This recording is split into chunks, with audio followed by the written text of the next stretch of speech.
আমি তোমার থেকে জানতে চাইবো যে বিএনপি জামাতের সম্পর্ক এই মুহূর্তে কেমন, বা তুমি আগে কিভাবে দেখেছো বা ভবিষ্যতে কিভাবে দেখতে চাও? আহ ধন্যবাদ মাসুদ সাহেব আপনাকে। রাজনৈতিক প্রতিহিংসা বা রাজনৈতিক কোন্দল বা রাজনৈতিক অস্থিরতা বা সম্পর্ক খারাপের যে জায়গাগুলি রয়েছে সেই জায়গা থেকে আজকে এই আওয়ামী লীগ এবং জামাতের যে একটি কনফ্লিক্ট বা একটি অস্থির রাজনৈতিক অবস্থা বর্তমান ছিল এই 5ই আগস্টের আগ পর্যন্ত।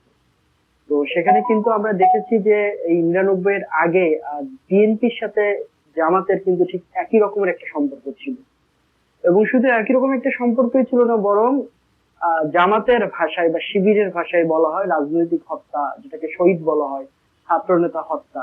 এই ক্ষেত্রেও কিন্তু ছাত্র দল কর্তৃক, বিএনপি কর্তৃক জামাত শিবিরের বেশ অনেক নেতারা কিন্তু মারা গিয়েছেন, হত্যার শিকার হয়েছেন এবং আহত হয়েছেন। আসলে সেইখান থেকে 99-এ যখন জোট গঠন হলো, অবশ্যই সেই জোটটি একটি যৌক্তিক কারণেই তখন করা হয়েছিল। তারিক ভাই বলেছেন যে দুইটা পক্ষেরই কিন্তু সমানভাবে টেক কেয়ার করতে হয়। তো টেক কেয়ারের ব্যাপারটাই যখন হচ্ছে দুই সাইড থেকে সমানভাবে সাড়াটা না পাওয়া যায়, তখন আদতে আসলে সম্পর্কটা থাকে না। আর রাজনৈতিক এই জায়গাটাই আরো বেশি সেন্সিটিভ এর জন্য যে এখানে একটা দল যদি বিপদে পড়ে আর একটা দল হেল্প করবে বা সাহায্য করবে, এর জন্যই কিন্তু রাজনৈতিক জোটটা গঠন করা হয়। আদারওয়াইজ দুইজনের আদর্শ আলাদা, দুজনের লক্ষ্য উদ্দেশ্য আলাদা, দুইটা দলের তাদের নেতা কর্মীদের চিন্তাধারাও আলাদা, তাদের তো এক হওয়ার কথা ছিল না। কিন্তু আমরা দেখতে পেয়েছি যে বরাবরই জামাত ইসলামের সাথে যে দলটি ঐক্য গঠন করেছে কিনা, সে দলগুলি জামাতের নির্দিষ্ট একটা বা দুইটা ইস্যুতে জামাতকে সবসময় কিছুটা নেগলিজেন্সি বা কিছুটা ওভারলুক করে গিয়েছে।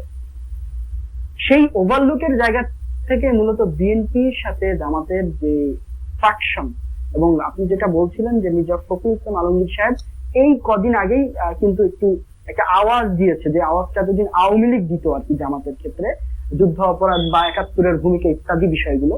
সেই আওয়াজটা মূলত দেওয়ার অন্যতম একটা কারণে কিন্তু ওই ক্ষমতা, যেটা আমি বললাম যে রাজনৈতিক ক্ষমতা এবং আদর্শ। আমরা যদি দেখি যে আজকে বাংলাদেশের যে জায়গাটায় আমরা দাঁড়িয়ে, আগামী 20 বছর কেন 100 বছরও শেখ হাসিনা বা আওয়ামী লীগ সরকার আসবে, এটা জনগণ চিন্তা করতে পারে না। আমি চার দোকান থেকে শুরু করে একদম রাস্তার একজন যে মুড়িওয়ালা আছে তাদের সাথেও কিছু কথা বলেছি, যে আসলে এখন তারা কি ভাবছে বা তারা আসলে এতদিন কি দেখেছে। তো তাদের দল মত নির্বিশেষে কিন্তু কথা একটা, যেটা আগে ছিল না, যে এই সরকার, আওয়ামী লীগ সরকার যা করেছে তার প্রাপ্য তারা এখনো পায় নাই, তার মানে তাদের এখনো প্রাপ্য বাকি আছে। তো চার দোকান থেকে একদম মুড়িওয়ালা পর্যন্ত সবার কিন্তু কথা ওই একটা, যে আওয়ামী লীগের এখনো প্রাপ্য শেষ হয় নাই। তার মানে আগামী 50 বছর বা 100 বছরে আওয়ামী লীগ আবার ক্ষমতায় আসবে কিনা, এটা কিন্তু গবেষণার ব্যাপার হয়ে দাঁড়িয়েছে। সুতরাং এখন তাহলে প্রশ্ন আসতেছে, তাহলে এই অন্তর্বর্তী সরকার বা আমি উপদেষ্টা মন্ডলী সরকার যেটাই আমি বলি না কেন, এই সরকার তার স্থায়ী না। টুডে আর টুমরো আপনার একটি নির্বাচন হবেই, এবং সেই নির্বাচনে একটি দল তার ক্ষমতায় আসবার কিন্তু যতটুকু শক্তি দিয়ে কি ভাবে, সেই মাঠে দাঁড়ানোর রাজনীতিতে কিন্তু বিএনপি সবার আগে আগে দাঁড়িয়ে আছে। এবং আপনি জানেন এখনো কোনো নির্বাচনের ডেট ঘোষণা হয় নাই বা নির্বাচনের কোনো নির্দিষ্ট তারিখ ঘোষণা হয় নাই, তার আগেই বিভিন্ন মহলে বিভিন্ন স্থানে যেখানে পেশি শক্তি, রাজনৈতিক পেশি শক্তির একটা ব্যাপার থাকে, সেই রাজনৈতিক পেশি শক্তির জায়গাগুলো কিন্তু বিএনপি দখল করে ফেলেছে। এবং সেটা দখল এভাবে করেছে যে এমন যে ভাবটা তাদের, যে তারা ইতিমধ্যে ক্ষমতায় চলে এসেছে।